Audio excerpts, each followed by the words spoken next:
Why is reaching the South Pole and Antarctica so incredibly difficult? Here's a list of explorers who set out to conquer Antarctica but never made it back. They all lost their lives before completing the journey. For more than a century, people have been trying to reach the South Pole, yet for a long time, many failed to get anywhere close. Even those who came the closest, like the explorers on that list, never returned home. They disappeared into the frozen wilderness before completing their expeditions. But why? Here's what's fascinating. Antarctica, the vast white desert that has sat over the South Pole for nearly 70 million years, wasn't even seen by humans until about 200 years ago. For many years, even commercial aircraft weren't allowed to fly over Antarctica unless they met strict safety requirements. Ships and cruise vessels were subject to similar restrictions. What's even more remarkable is the contrast with the opposite end of the planet. In the Arctic or North Pole region, you'll find Greenland, Iceland, Russia, Alaska, and parts of the North Atlantic. Together, these regions are home to nearly 4 million people. Antarctica, on the other hand, has no permanent population. In fact, no land animals live there at all, not even polar bears. Despite their thick fur and heavy layers of fat, polar bears don't live in Antarctica and couldn't survive there naturally. Today, the only familiar wildlife you'll find are penguins and seals, and even they spend most of their lives along the coastline and in the surrounding ocean. So, what makes Antarctica so different? What is it about this frozen continent that makes it the deadliest place on Earth? Why have so many explorers lost their lives trying to reach its center? Why does it still intimidate even the most experienced adventurers? Could there be hidden worlds buried deep beneath its endless ice? Are there secrets trapped beneath the frozen surface that scientists have yet to uncover? Today, we're setting out to explore the mysterious, awe-inspiring world of Antarctica. In this video, you'll see and hear things you may never have imagined. It's going to be an incredible journey. I'm Sean, and I'll be with you throughout this journey. So, let's begin our adventure into the most mysterious continent on Earth, Antarctica. Nearly 2,000 years ago, the Greek philosopher Aristotle first speculated that in order to balance the Earth, there must be a vast landmass in the far south. Later, the Roman scholar Ptolemy even drew it on his maps, calling it Terra Australis Incognita, the unknown southern land. But humanity had to wait almost another 1,700 years to begin searching for that mystery. In 1520, the Portuguese explorer Ferdinand Magellan saw fragments of ice near the tip of South America. But he had no idea that beyond the horizon lay an entire continent hidden in isolation. Then in 1773, the famous British navigator Captain James Cook became the first to cross the Antarctic Circle. He ventured so far south that he reportedly saw massive ice formations in the distance, but he never set foot on the land itself. In his journal, Cook wrote, "If anyone can penetrate this frozen realm, they will become the greatest explorer in history." Yet even he could not have known how many more centuries it would take to fulfill that vision. Finally, in 1820, the Russian explorer Fabian von Bellinghausen confirmed the existence of a solid landmass in the far south. At last, the world had discovered its final continent. But with that discovery came a new struggle. What exactly lies there? And how can humans ever reach it? The truth that Antarctica is more than just ice becomes clear when we learn another astonishing fact. Its average elevation is about 2,500 meters above sea level, higher than any other continent on Earth. This extreme height is one of the reasons explorers like James Cook never fully realized what lay ahead. What he saw from a distance, he mistook for floating mountains of ice. One name remains forever etched in history: Robert Scott. In 1911, he and 4 companions set out for the South Pole. After a grueling year-long journey across treacherous seas, they reached the Antarctic coast. Battling relentless blizzards, temperatures below -50, and constant exhaustion, they pushed deeper into the frozen interior, step by step, against every possible hardship. Scott's diary reportedly read, "We will return victorious, or we will stay here forever." He did not know that his final words would become reality. After traveling nearly 800 kilometers, they finally reached the South Pole, only to find the Norwegian flag already planted there. Roald Amundsen, an experienced polar explorer, had reached it a month earlier. Scott's dream shattered into pieces. The return journey brought total disaster. Caught in a brutal blizzard, they grew weaker by the day. Food ran out, fuel was gone, and their bodies began to fail. In the end, Scott wrote in his diary, "We are prepared to die, but if our story is ever read, remember this: we fought, we tried, we failed, but we never gave up." One by one, they fell into an eternal sleep in that white graveyard. Not only Scott, but many other explorers, Shackleton, Wilson, and Bowers, also carved their names into history at the cost of their lives in this frozen kingdom. Shackleton's expedition was even more harrowing. His ship became trapped in the ice and was eventually crushed and sank. To survive, he and his crew escaped in small lifeboats, crossing 1,300 kilometers of open sea in search of rescue. It remains one of the most extraordinary survival stories in history. A BBC article once described Antarctica as a frozen graveyard. Even today, hundreds of explorers remain buried beneath the ice. Many have never been found, and those who went searching for them often never returned either. Antarctica is not only dangerous because of the cold, even the air itself feels hostile. Around 90% of the world's ice and nearly 70% of its fresh water are locked within this continent. Temperatures can drop as low as -90 degrees Celsius. In contrast, the Arctic's lowest recorded temperature is around -40. Because of this extreme cold, no land mammals can survive here. Even polar bears built for freezing conditions with thick fur and fat cannot live in Antarctica. On land, you will mostly find penguins and seals, and even they stay close to the coast, near the sea. Here, wind speeds can exceed 300 kilometers per hour, something almost unheard of anywhere else on Earth. Why does this happen? Because in Antarctica, the ground is colder than the air above it. In most parts of the world, the upper atmosphere is colder than the surface. But in Antarctica, it is reversed. The extremely cold, dense air near the surface gets pulled downward by gravity, rushing across the ice and forming powerful katabatic winds. A typical hurricane reaches speeds of 100 to 150 kilometers per hour. But Antarctic storms can exceed 300 kilometers per hour. Imagine ice particles striking your face at that speed. It would feel like thousands of tiny blades cutting through your skin. Then there is the whiteout, a condition where everything around you turns completely white. Visibility disappears, and even direction becomes impossible to judge. In such conditions, a person can walk in circles for hours without realizing it, until they unknowingly step into a hidden trap and vanish forever. There are also crevasses, deep cracks in the ice. On the surface, they may look harmless, but beneath lies a darkness that can plunge over 100 feet deep. Many are covered by thin layers of snow, making them nearly invisible. One wrong step can send a person straight into an abyss where neither light, nor sound, nor rescue can reach. Hundreds of Antarctic explorers have disappeared this way, never to be found.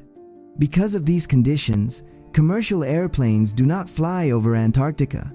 Dense fog, magnetic disturbances, and the lack of emergency landing sites make the skies extremely dangerous for pilots. Only specially planned research flights operate here, and even they proceed with extreme caution. Despite such harsh conditions, scientists have come and continue to work here.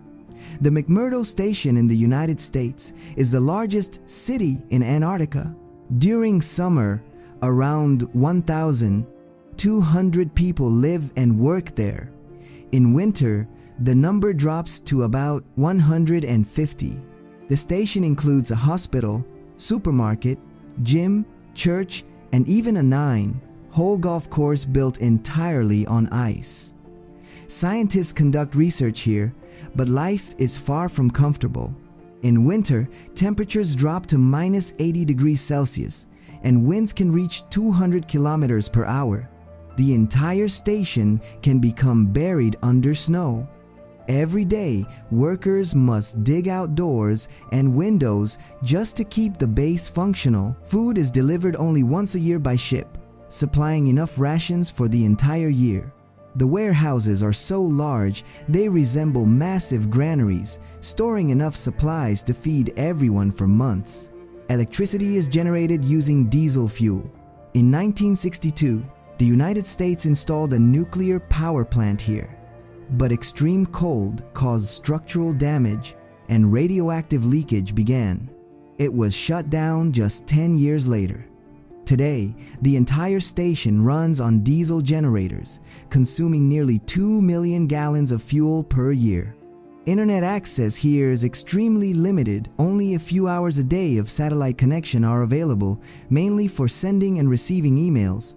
Luxuries like Netflix or YouTube are out of the question. Even WhatsApp Web is restricted to researchers, primarily for daily data reporting and communication. But the strictest rules are environmental.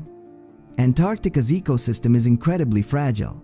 Even a single foreign bacterium or species can disrupt the entire balance. That's why visitors must disinfect their clothes and boots.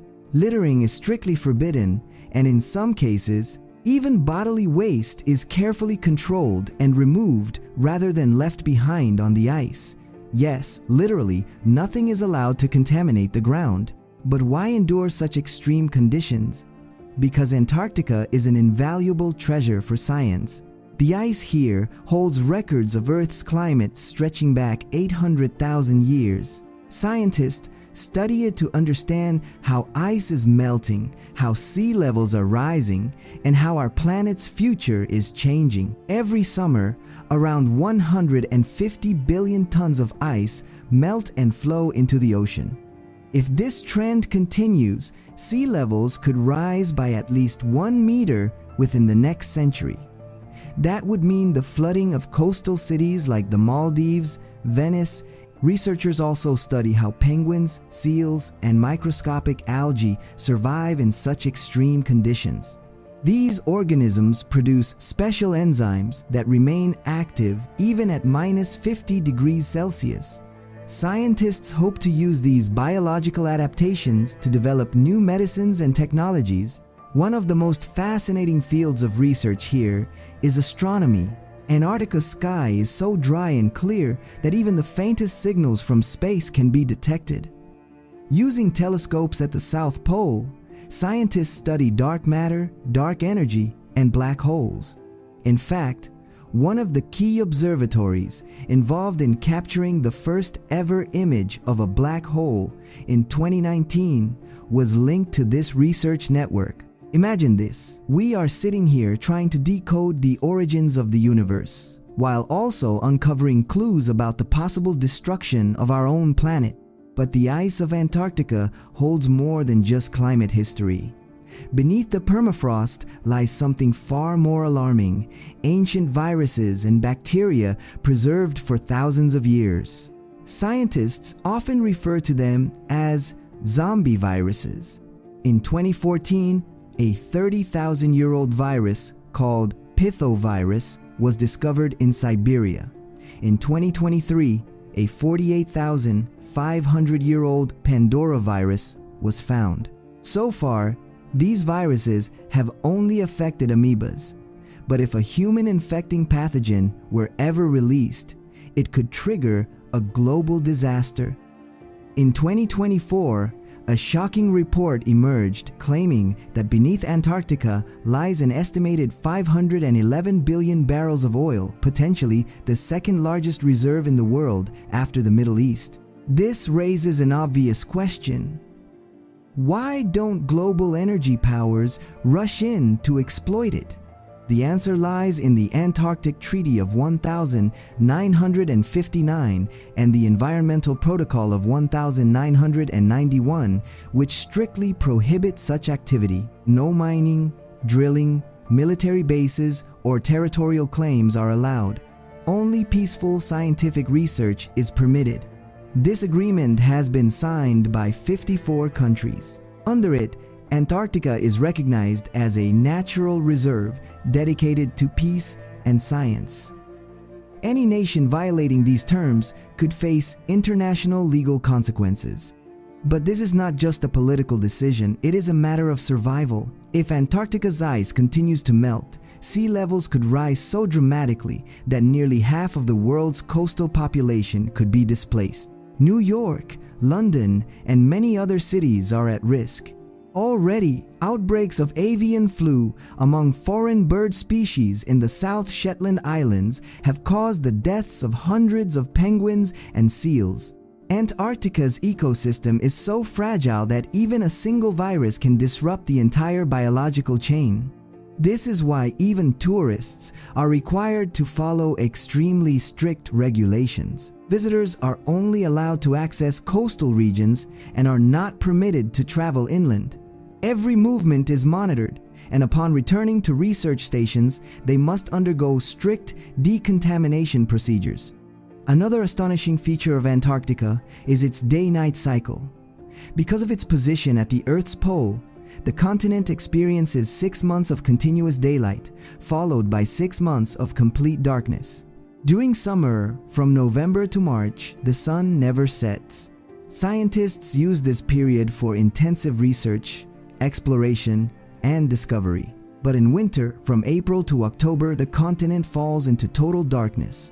The moon is often absent, and temperatures drop to -80 degrees Celsius. Most stations are nearly abandoned, with only essential personnel remaining.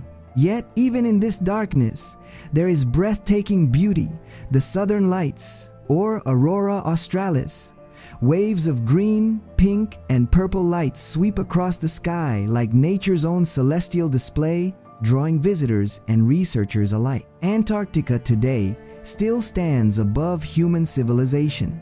Tourists may visit, but only the coastal edges are accessible. No one is allowed into the interior, and reaching the South Pole remains impossible for ordinary travelers. This frozen kingdom is like a vast mirror, reflecting the smallness of human existence. Beneath its ice lie countless untold stories, ancient viruses, and traces of Earth's earliest history. Yet this continent is still a door that nature has not fully opened to humanity. Those who come here must learn not to conquer nature, but to move with it. Because here, nature is the owner and humans are only guests, with limited rights. Antarctica still leaves us with one final question. How much do we truly know about our planet? How many ancient mysteries remain unresolved? And every time we try to find those answers, we are drawn back to this white frontier where time seems to stop, words freeze in the air, and new questions are born. Today's story comes to an end, but the mystery does not. What lies hidden beneath the ice may only be revealed by time itself. Until then, may Antarctica remain in its silent guardianship, and may humanity learn to respect the final boundary of this planet. If you want to go deeper into these mysteries, keep researching, keep learning, keep questioning, because there are still countless answers on this earth waiting for us to ask the right questions. Antarctica is not just a place, it is a lesson in how small we are and how vast nature truly is. It reminds us that the earth does not belong to us, we belong to the earth. If you enjoy space and science-related stories, feel free to check out my previous videos on the channel. And don't forget to share your thoughts about this mysterious Antarctica in the comments below. That's all for today. I'm Sean, and I was with you on this journey. Stay well, stay healthy, and we will meet again soon with another exciting adventure.